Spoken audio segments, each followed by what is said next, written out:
নমস্কার বন্ধুরা, আমি দুর্বা চলে এসেছি আবার একটা নতুন রেসিপি নিয়ে। আজকের রেসিপি হলো পাবদা মাছের ঝাল। আপনারা সবাই পাবদা মাছের ঝাল ঘরে করে থাকেন, তবে একবার আমার মতন করে দেখবেন, খেতে কিন্তু অসাধারণ হয়। তার জন্য দেখুন, প্রথমেই পাবদা মাছগুলোকে খুব ভালো করে জল দিয়ে ধুয়ে নিয়েছি। এরপর এতে নুন আর হলুদ মাখিয়ে কিছুক্ষণের জন্য রেখে দিলাম। আর এদিকে দেখুন একটা মশলা তৈরি করে নিচ্ছি। দেখুন, তার জন্য আমি সাদা সর্ষে আর কালো সর্ষে একসাথে মিশিয়ে জল দিয়ে ভালো করে ধুয়ে নিয়েছি।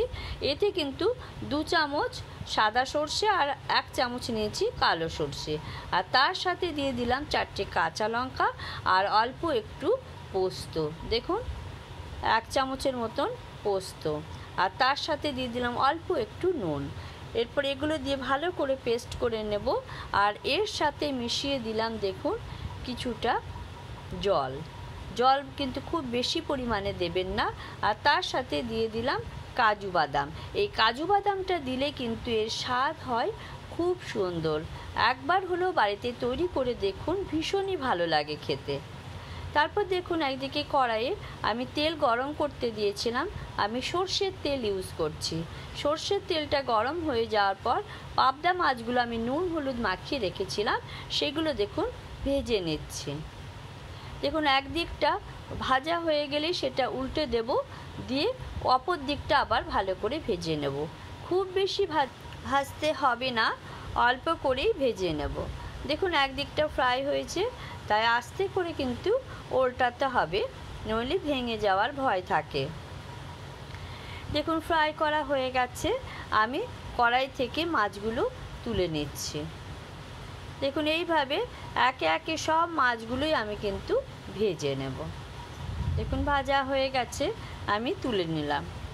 এরপর ওই তেলেই অল্প কালো জিরে দিলাম, আর তার সাথে 2টো শুকনো লঙ্কা দিয়ে দেখুন ভালো করে ফ্রাই করে নিচ্ছি। এই কালো জিরে থেকে একটা সুগন্ধ বেরিয়ে এলেই আমি একটা টমেটো, মাঝারি সাইজের টমেটো কুচি করে রেখেছিলাম, সেটা দিয়ে দিলাম।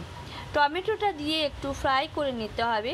এই টমেটো কাঁচা গন্ধ যাওয়া পর্যন্ত আমাদের অপেক্ষা করতে হবে। দেখুন, এতে অল্প একটু আদাও দিয়ে দিলাম।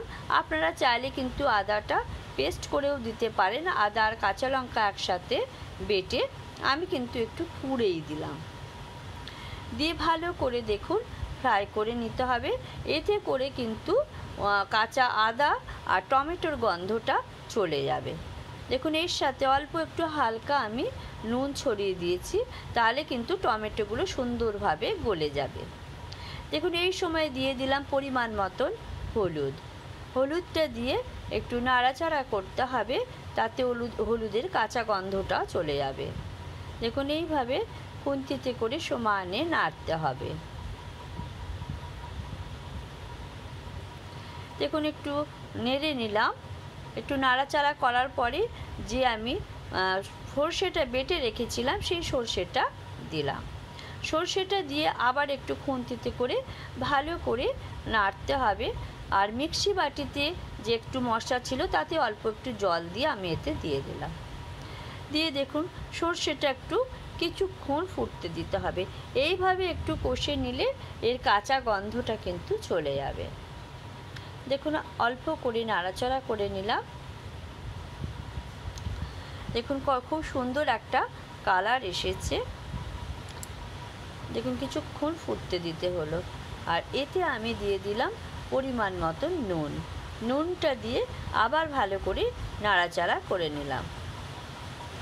দেখুন, সর্ষের কাঁচা গন্ধটা চলে গেছে। এই সময় আমি দিয়ে দিলাম গরম জল। অবশ্যই অল্প একটু গরম জল ইউজ করবেন। দেখুন, এরপর কতগুলো কাঁচা লঙ্কা আমি দিয়ে দিলাম। কাঁচা লঙ্কাগুলো মাঝখান থেকে আমি কেটে দিয়েছি। তারপর দেখুন, কিছুক্ষণ ফুটতে দিলাম। ফুটতে দিতে হবে 10 মিনিট মতন। ফোটার পর আমি এই পাবদা মাছগুলো ভাজা ছিল, সেইগুলো দিয়ে দিলাম। এইভাবে বাড়িতে বন্ধুরা একবার হলেও পাবদা মাছের ঝাল তৈরি করে দেখুন, খেতে কিন্তু অসাধারণ হয়। আর রেসিপিটা দেখে যদি ভালো লেগে থাকে, তাহলে অবশ্যই লাইক, শেয়ার আর সাবস্ক্রাইব করে দেবেন বন্ধুরা। যে সমস্ত বন্ধুরা আমার ফেসবুক পেজ থেকে দেখছেন, প্লিজ পেজটা ফলো করে পাশে থাকবেন। দেখুন আমার রেডি হয়ে গেছে কিন্তু পাবদা মাছের ঝাল। এই সময় আমি গ্যাসটা অফ করে দিলাম। আবার অন্য কোনো রেসিপি নিয়ে দেখা হবে, ততক্ষণ পর্যন্ত টাটা।